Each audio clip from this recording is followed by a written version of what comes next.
They were out early one morning, panning in the stream for gold, surrounded by the rising mountains. Old prospector with a tale for two, he brushed around in the pan, pointing out what lay within was ordinary sand.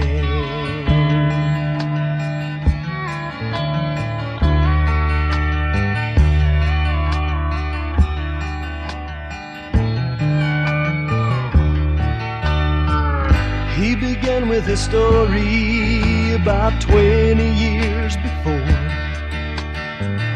and a younger man who sought his fortune.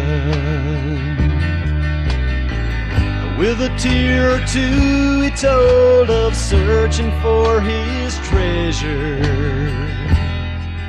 but making known the gold he sought was ordinary pleasure.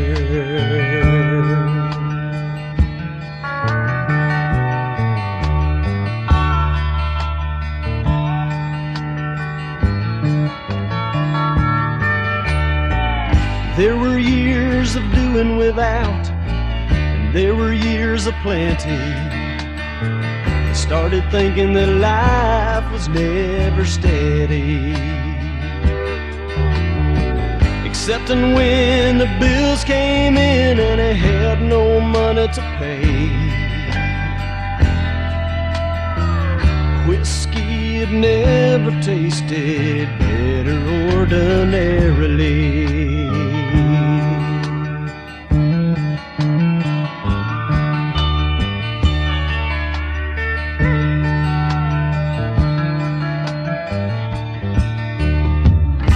Concluded his story as it filled the air with a laugh, saying how he found the Lord and Savior,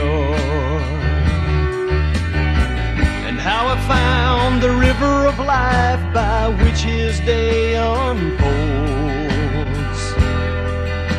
and pointing out what stands within is not ordinary gold, and pointing out what stands within is not ordinary gold.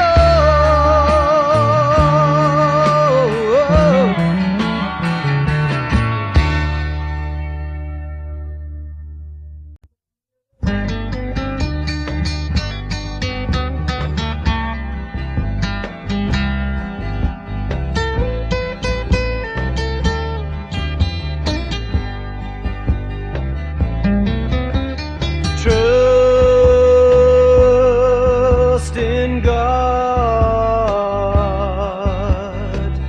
believe upon His promises. Through His word we can see His wonders, signs and miracles of His love. We can return His love with devotion, standing on His word before all men. We are His beloved and His chosen, walking in this life renewed with peace. Trust in God, believe upon His promises.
of His love. We can return His love with devotion, standing on His word before all men. We are His beloved and His chosen, walking in this life renewed with peace. Trust in God, believe upon His promises. Trust in God, believe upon His promises. Believe upon His promises.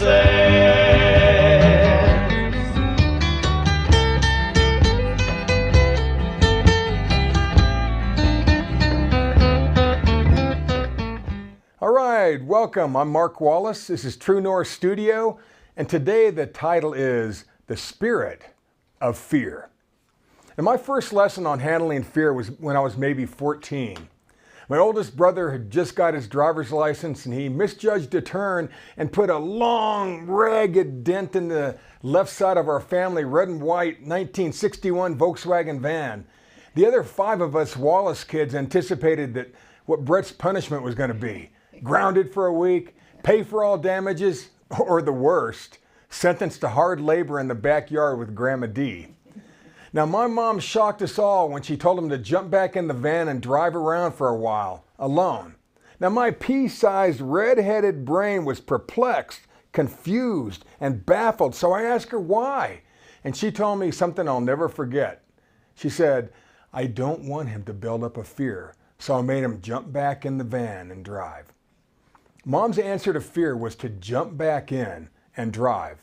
She knew that normal cautionary fear could keep you alive, but this other kind of fear keeps you from living. Today we'll cover a topic that may hit close to home.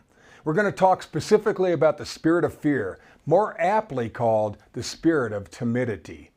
The Bible gives us a graphic case study on how this spirit of timidity can detour a great person's life.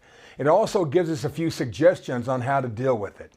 2 Timothy 1:7, "For God hath not given us a spirit of fear," timidity, "but of power and of love and of a sound mind." The Greek word fear, delia, is better translated timidity. A timid person will show themselves as being hesitant to act. To be cautious can be a good thing, but to be timid is soul-crushing. God's antidote to timidity is power, love, and a sound mind. Power says, "I can do it." Love says, "I'll do it with you." Self-control says, "I'm going to do it no matter what." The spirit of fear works most effectively against all personal callings. It gets you to set aside your life's purpose and focus on something else, anything else. Timidity says, "I can't, I won't, I'm not even going to try." The spirit of fear will tell you anything to keep you from living your gift. The spirit of fear's only job is to stop you from doing what you were put on this earth to do. The more important something is to your personal growth, the more the spirit of fear will be there to try and slow you down. As long as you continue to be an evolving, growing, adventurous, and giving person, you will never eliminate the spirit of fear, but you can overpower its urge. Let's jump back in and drive. Let's figure out how to beat back the spirit of fear. Timothy, a case study on the spirit of fear. How would you like every Christian in the world to know your deepest, darkest secrets? Not so much? After Paul wrote to his younger friend Timothy trying to help him with his little fear problem, that letter got passed around, copied, and reprinted millions of times over the past 2,000 years. Here's a central point of what Paul told Timothy. 2 Timothy 1:7 from the AMP. "For God did not give us a spirit of timidity or cowardice or fear, but He has given us a spirit of power and of love and of sound judgment and personal discipline, abilities that result in a calm, well-balanced mind and self-control. If God didn't give us this thing called the spirit of fear, then where did it come from? What is the spirit of timidity? Is it an actual devil spirit, or is it a learned behavior that's built into society? Well, in truth, it really doesn't matter. After all, they both come from the same Father. They're evil twins. They're both dealt with the same way. Remember, I'm not talking about our common everyday fear of spiders, snakes, clowns, or public speaking. The spirit of fear is different. It's not natural. Anything that holds back the real you and gets you to quit on yourself, even a little bit, has been infected with the spirit of fear, cowardice, and timidity. The spirit of fear sets you up for a life the younger you would never have chosen. Let's see how Paul tried to push-start Timothy through his personal valley of death, hoping to get his engine running again. We all deal with different fears at different times in our life. Your fear, your hesitation, the behavior change that almost got you to quit on your gift was different than Timothy's. So be kind to the boy. By the time Paul wrote this letter, young Timothy was in his mid-40s. Typically, our 40s should be some of our peak performing years, unless something interrupts the flow. Let's unwrap Paul's case study on dealing with this life waster called the spirit of fear. Background on Timothy. Now, the Timothy of the Bible was raised in an interracial household. His dad was Greek and his mom was raised as a Judean. Very taboo union. She believed in the Christ, but his dad didn't. His mom and grandma got involved with this new Christianity thing soon after the original day of Pentecost. Timothy was a man of two cultures and was seamless at both. When most kids were trying to navigate the high school pecking order, Timothy's mom and grandma helped him navigate life by learning the Word and utilizing his spiritual gifts. Timothy figured out how to walk by the Spirit long before his classmates memorized the Pythagorean theorem or stole a kiss behind the Colosseum. To add a little color to Timothy, as a young teenager, his mom encouraged him to travel the world with the Apostle Paul. Now, what mom does that? In his travels, he would have spent time with Peter, broke bread with Titus, sat with Silas, debated with Barnabas, met with Mark, maybe even got to meet Jesus' younger brothers James and Jude. Timothy heard all of Luke's stories many times as he traveled the Mediterranean. Can you imagine how that school of life changed him, grew him up? Why was Timothy allowed to travel and minister with Paul and Luke as they voyaged the known world? Well, Timothy was handpicked because a man's gift makes room for him. Even as a child, Timothy's gift caught the attention of Paul. The reason Timothy was allowed to travel with the Apostle Paul was because he was not afraid to openly use his gifts. Even as a teen, he was crazy good at his God-given talents. The boy shined. Timothy was allowed to hang out with amazing people because he too was amazing to hang around with. He could fearlessly interact with anyone of any culture. Now, first off, Timothy was no wimp. He was tough. By the time Paul wrote this letter to Timothy, he had spent over 25 years away from home, sailing the world in open ships, eating different foods, debating with the educated, and socializing with people from many cultures. Plus, he was smart enough to evade deadly persecution.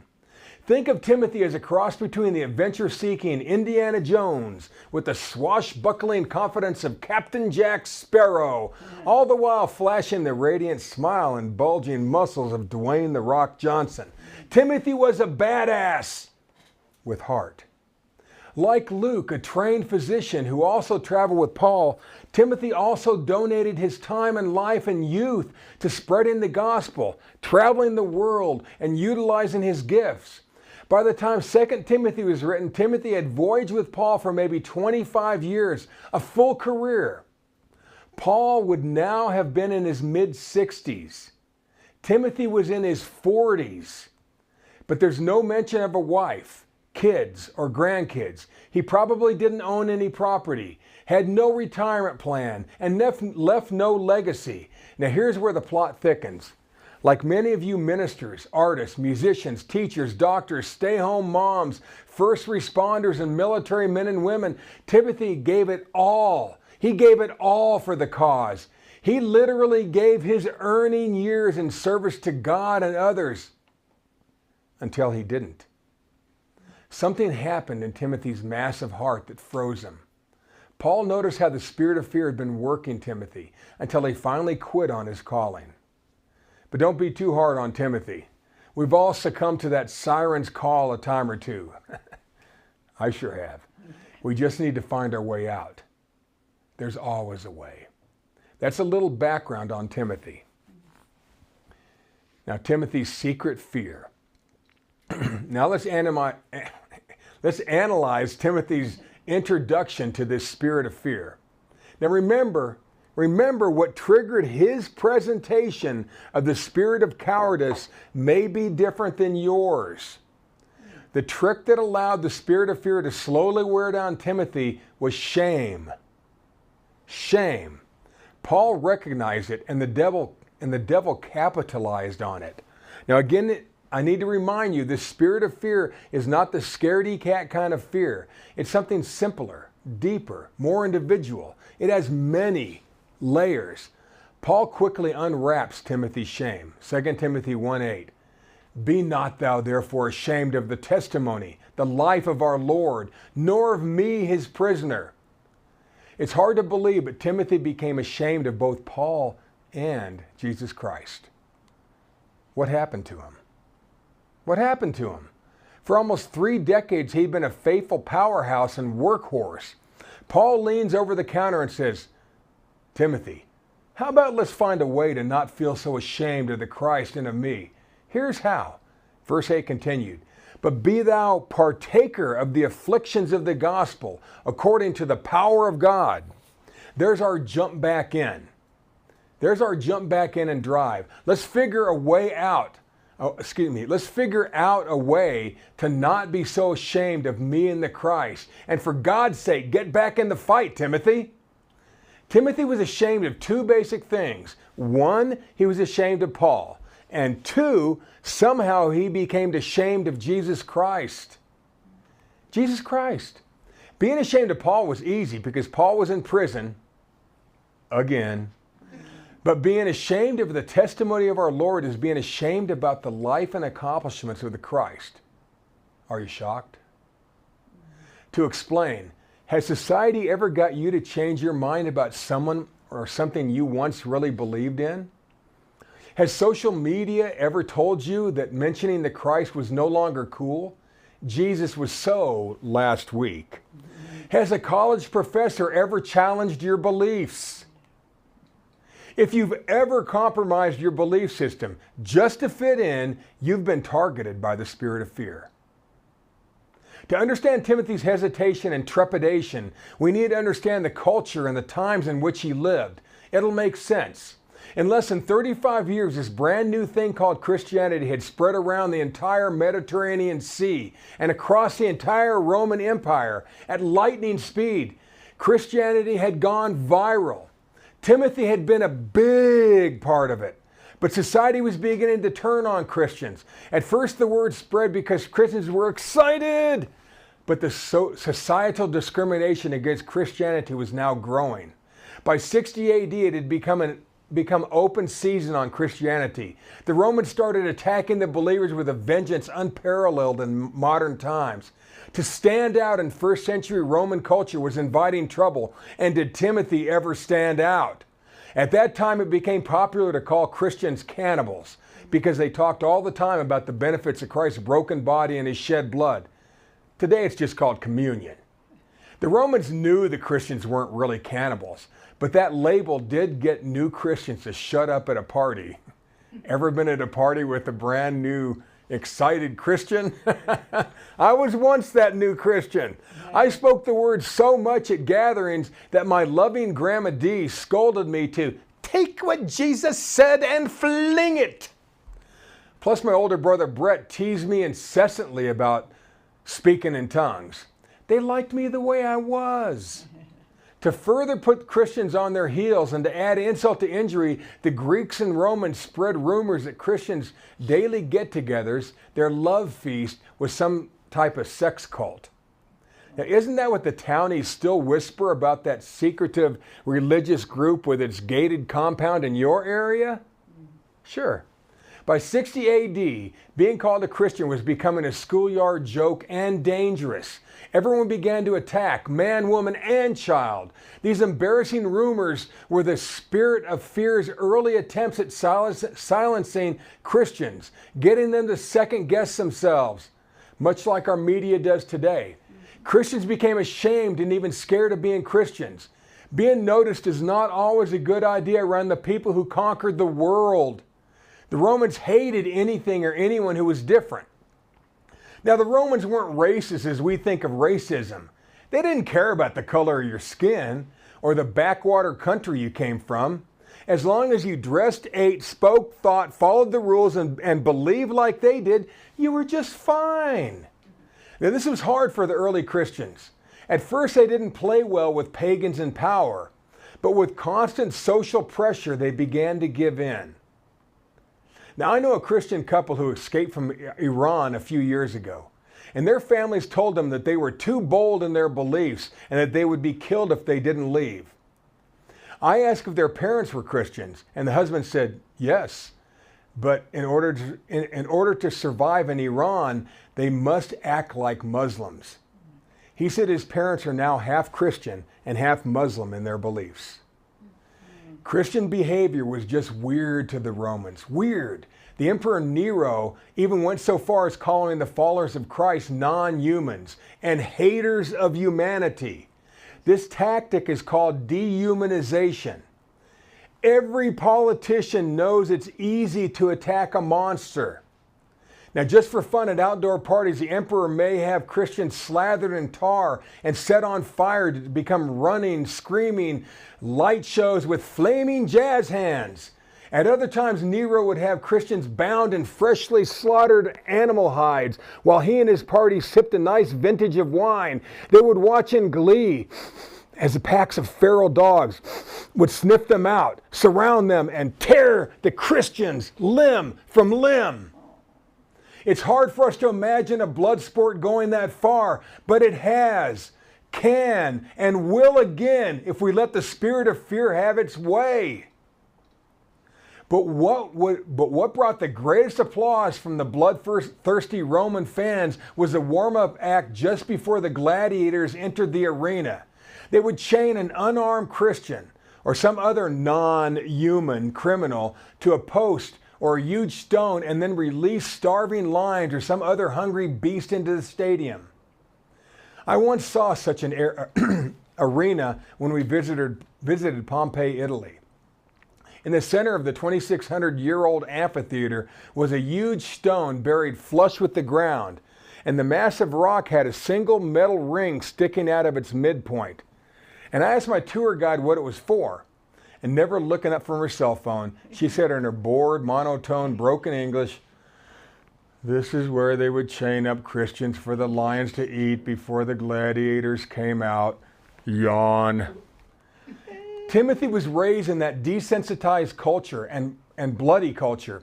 He knew everything about it. He also knew how to fit in and had easily evaded personal attack, imprisonment, and death for maybe 25 years. He also knew all too well that lately the life expectancy of a Christian was far less than that of someone who participated fully with the Roman state religion and lifestyle. But over time, the spirit of fear spun Timothy into retrograde motion.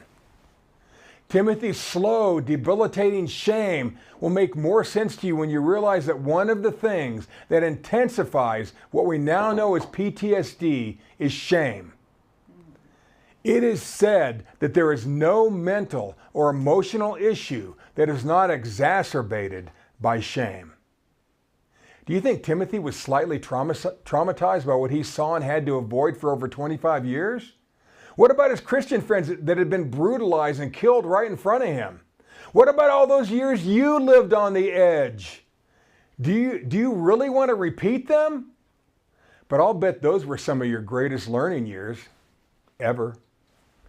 Timothy told himself, Paul shot his mouth off again and got himself thrown into prison again. Now he's asking me to travel halfway around the world to just walk in and visit him at the Supermax in Rome? What if they grab me too? Friends have died trying to help him. This kind of fear slows all forward progress and nurtures timidity. Shame wears you down. Timothy had long ago given up any hope of living a normal life, but he still wanted to live. He never built a career, never took a wife, or raised a family, never stayed in one place. He had left his friends and family behind 25 years earlier to travel with Paul. He also knew what happened to his friends Onesiphorus, Demas, Titus, and many others. He knew that almost all his believer friends back home in the Northeast Mediterranean had already turned their backs on Paul's gospel and went back to their old lives. This messed with Timothy's head. 2 Timothy 1:15, this thou knowest, Paul said this, that they which are in Asia be turned away, that all they which are in Asia be turned away from me, of whom are Philologus and Hermogenes.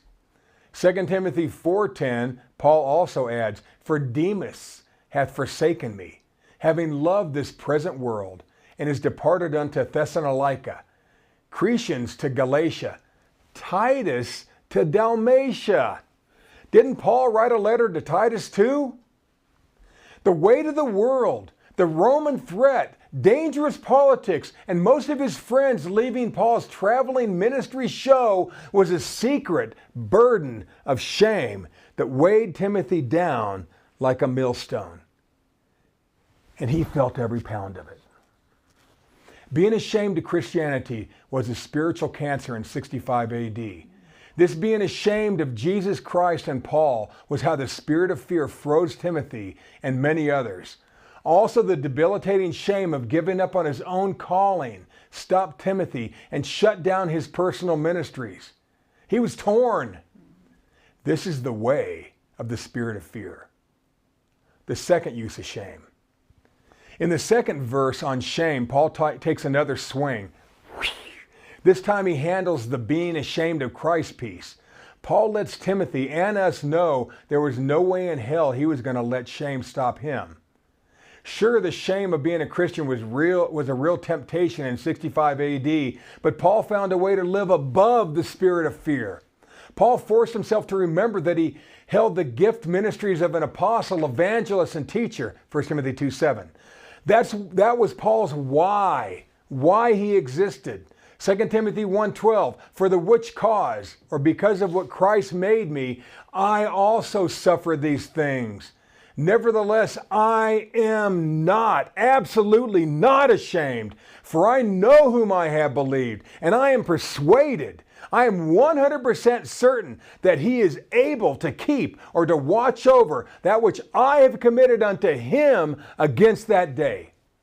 Paul had his mind made up. He knew exactly who he was. Paul lived out loud. He knew that God watches over him and helps him live out his gifts. Did you ever realize that shame was also the thing that froze Adam and Eve? Why else would they try to hide themselves from God? The Garden of Eden is where the spirit of fear cut its teeth. Paul faced the same social and political and economic fears as Timothy, but for some reason they didn't stop him from using his gift. We're all different. We're all different. While in some type of Roman jail or prison, Paul wrote Ephesians, Philippians, Colossians, Philemon, and 2 Timothy. Have you ever been in a third world jail or prison? It's not such a nice place. As a teen, think long-haired hippie, I experienced many small-town Texas jails with green metal bunk beds, no blankets, no food, mean inmates, and hateful sadistic guards. But they were nothing like the prisons that Paul was somehow able to thrive in.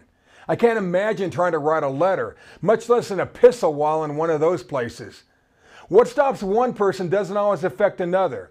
Some people are better at allowing the fear of social pressure to roll off their backs. Others aren't.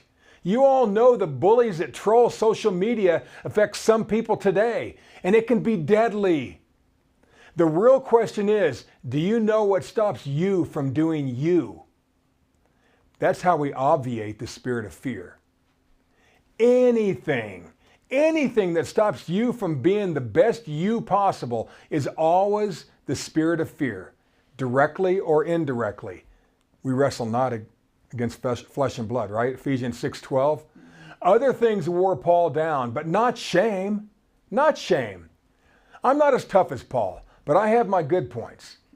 3 times people tried to kill me as I was speaking the word to them, twice with pistols.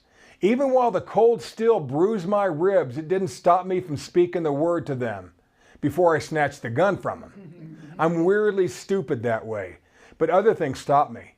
The simple cares of the world have rusted my gears many times. Or thinking I had what it takes to repair another man's ministry once slowed me down to a desert death crawl. I think I even saw vultures circling overhead. What stops you? What moves you to inaction? Notice the pronoun words there. What gets you to quit on yourself, or on your gift, or your diet? At its deepest root, my friends, that would be none other than the spirit of timidity. Remember, the spirit of fear has been around a long, long time and knows exactly how to get a person to stop serving, stop living, if they allow it. Paul was simply telling Timothy that he personally wasn't affected with shame the same way Timothy was. The spirit of timidity is very personal and patient and sneaky, and it knows how to stop you. So how do you back it off? The third use of shame. Now we're going to look at the third and final mention of shame in this spirit of fear section. Here's our concluding usage of shame in Paul's letter to Timothy. This one breaks my heart. 2 Timothy 1:16. The Lord give mercy unto the house of Onesiphorus, for he oft refreshed me, and was absolutely not ashamed of my chain. 17. But when he was in Rome, he sought me out very diligently, and found me. The Lord grant unto him that he may find mercy of the Lord in that day, and how many things he ministered unto me at Ephesus. Thou knowest very well. Here the Greek word for not ashamed has nothing to do with feelings like it did back in verse 8. Here it means that Onesiphorus felt no shame because Paul was in prison. Not even a twinge, not even a skosh. Onesiphorus was absolutely not ashamed of what people said about Paul being locked up. He could care less. But Timothy allowed the shame game to kick his behind. Paul closes out this section on the spirit of fear by mentioning a man Timothy knew very well, Onesiphorus. Paul's pulling out all the stops now. He wants Timothy to move despite his fear, despite what all his other friends have done, despite the danger, just like he had done for 25 years. There was only one major prison in Rome in the first century, and it was a chamber built 4 to 5 meters underground. Prisoners were literally dropped into the dark cavern, boop, and there was one way in and one way out, through a manhole maybe 12 feet above the floor. Look up the Mamertine prison in Rome. This may have been one of the places where Paul was incarcerated. Paul mentions how Onesiphorus came to Rome and had a hell of a time finding the hole in which the Romans had hidden him. Onesiphorus found Paul at great cost to himself and his family. The terms give mercy to the house of Onesiphorus and finding mercy in the Lord's day are soft ways of saying that this man died. This man had died. Paul is telling Timothy that Onesiphorus had passed away trying to help him. What do you think his recent death did to Timothy? Supporting Paul was dangerous business. Paul's also addressing this part of his letter to anyone who knew this man's family. It's the equivalent of what we know today as a GoFundMe site. In that culture, there was no welfare, no government relief, no homeless shelters, no stimulus checks. Without a husband and dad, the family was about to face some really hard times unless people kicked in and helped. They would need mercy, compassion, and the kindness of others just to survive as a family. Paul also needed mercy to stay alive while in prison. Onesiphorus was the guy who brought him food, clothing, and writing supplies, but now he's gone. He's gone, he's dead. Timothy was asked to pick up the slack where Onesiphorus had left off. What the Romans called a prison was only a holding tank for non-human criminals until trial, which usually ended up in death by crucifixion, death by wild animals, or death by gladiators. Did any of you notice that the word mercy was used twice in that paragraph? The word mercy here means active compassion. Active compassion, not withheld judgment. Paul is saying by revelation that Onesiphorus will be super blessed and wonderfully rewarded in the future, but his family really needs help right now. Timothy felt every word. From the context, we know that Onesiphorus literally gave his life in helping to care for Paul. Did his sacrifice make a difference? Did it? Think about it. We may not have certain parts of the Bible. We may not have certain parts of the Bible if it wasn't for fearless men like Onesiphorus and his supportive family. Did his legacy inspire Timothy to break through his fear and act? We don't know, because the Bible doesn't say. A Roman prison was not like an American prison. Justice was not speedy. There were not 3 meals a day. If you were going to live, it took people on the outside to bring you blankets, clothing, reading materials, and sometimes food. They had to give at their own expense. They had to gain access to the prison, give the required bribes to the guards, and try to get the food and clothing and reading materials all the way to the prisoner. Don't you think the other starving prisoners wanted to forcibly take it from them? Onesiphorus had done that for Paul over and over and over. It cost him his life. Onesiphorus was absolutely not ashamed of Paul's imprisonment, which means he was also fearless in the face of the Romans. And the Romans didn't like people who weren't afraid of them. Those people were outliers, deviants, troublemakers. Onesiphorus was one tough hombre. He reminds me of the younger Timothy. And you. Onesiphorus' love, his care, his fearless actions in the face of danger cost him his life, and his family paid a high price for his service. Some of you can relate. I knew a young minister whom everyone called Smitty. He saw a woman being mugged on a mean city street of Newark, New Jersey, ran up and grabbed the attacker to pull him off of her. The man turned and shot Smitty right through the heart at close range. He left a wife and 5 little kids. That family needed help for years. Did Smitty do what was right? Or what do you wives and mothers think? What would Timothy have said? What would Paul have said? What would Onesiphorus have said? What would Onesiphorus' wife and kids have said? Without Onesiphorus' sacrifice, we would not have 2 Timothy and maybe a few other epistles. Was his fearless attitude worth it? Well, to his wife and kids, probably not. But to the millions of us who've benefited from Paul's many letters, the answer is hell yes. The fear of being openly connected to the Christ in Paul caused Timothy to go and to stop, and his shame of inaction ate him up on the inside. Shame was the mindset, the personal petri dish of the spirit of fear for Timothy. It's probably different for you. Now, putting fear into the spirit of fear. Dealing with the spirit of fear reminds me of that old Mark Twain quote. Quote, 20 years from now, you will be more disappointed by the things you didn't do than by the ones you did.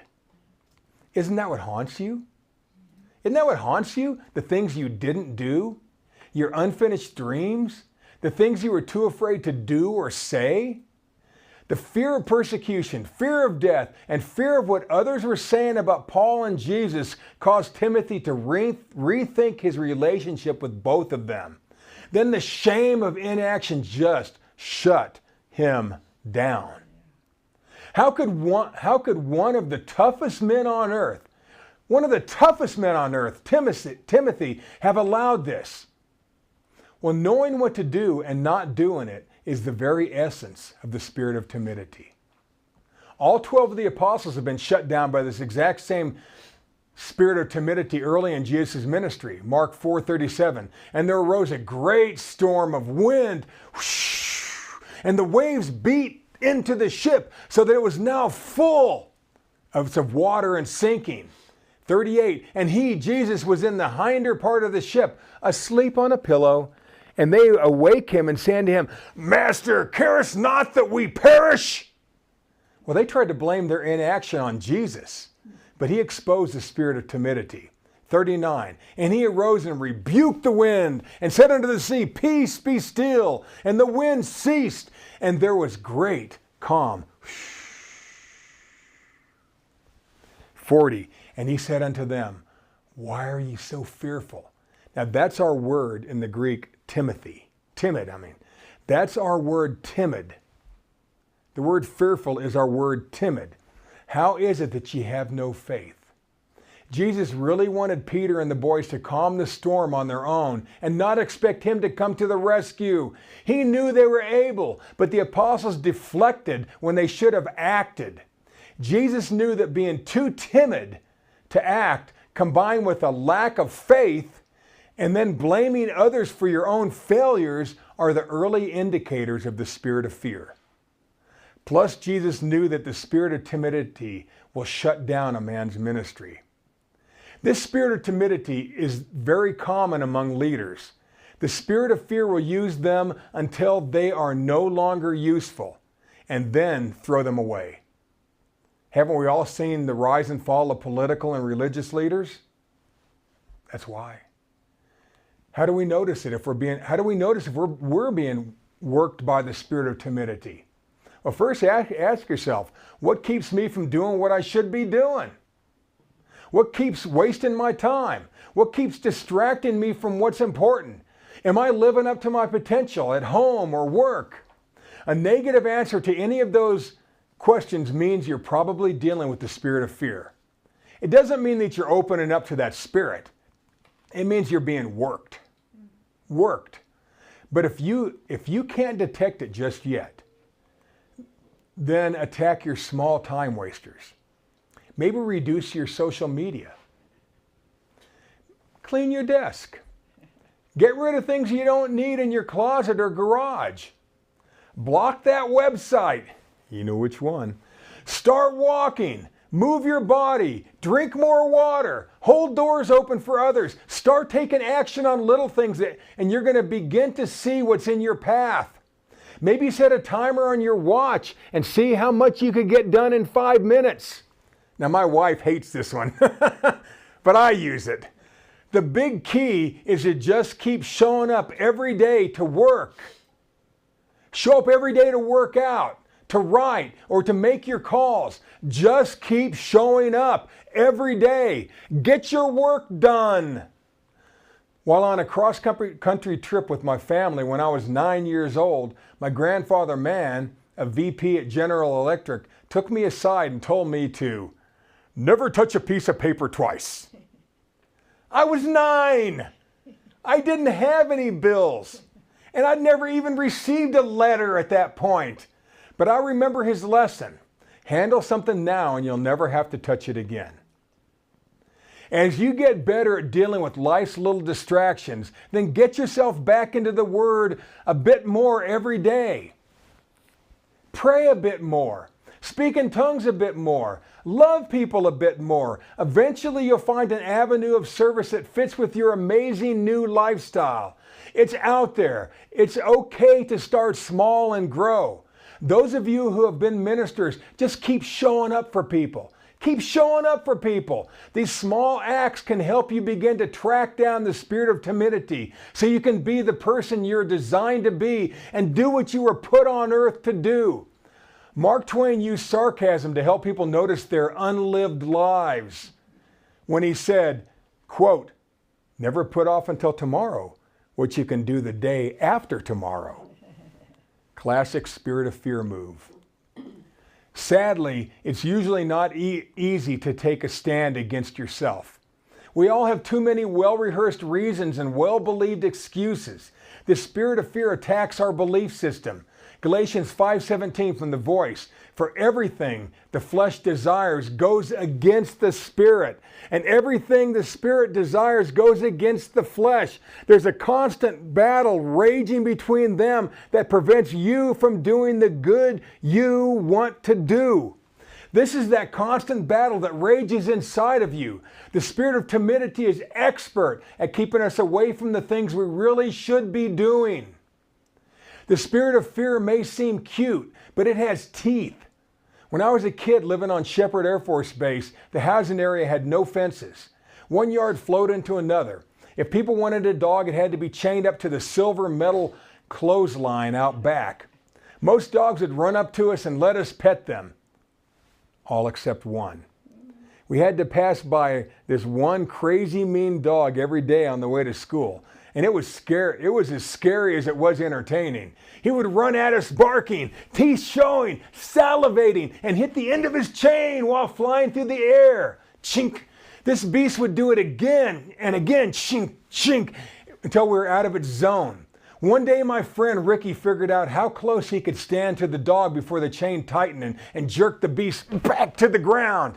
He was pushing it. He wanted the dog's teeth right in his face. He wanted the full maniacal experience.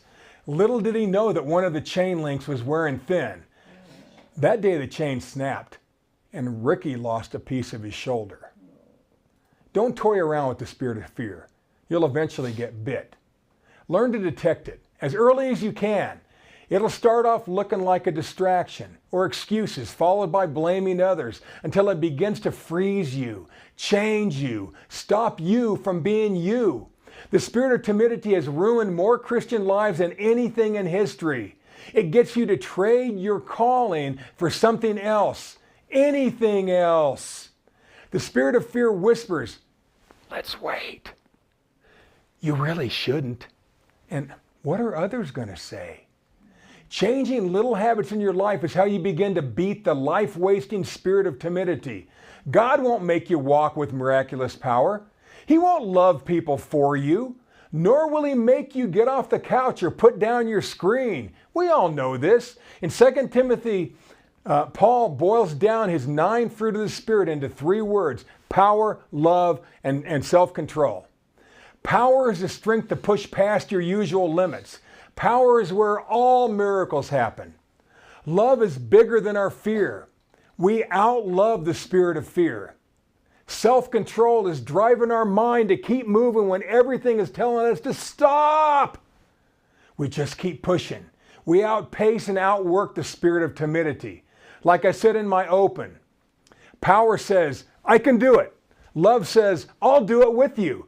Self-control says, "I'm going to do it no matter what."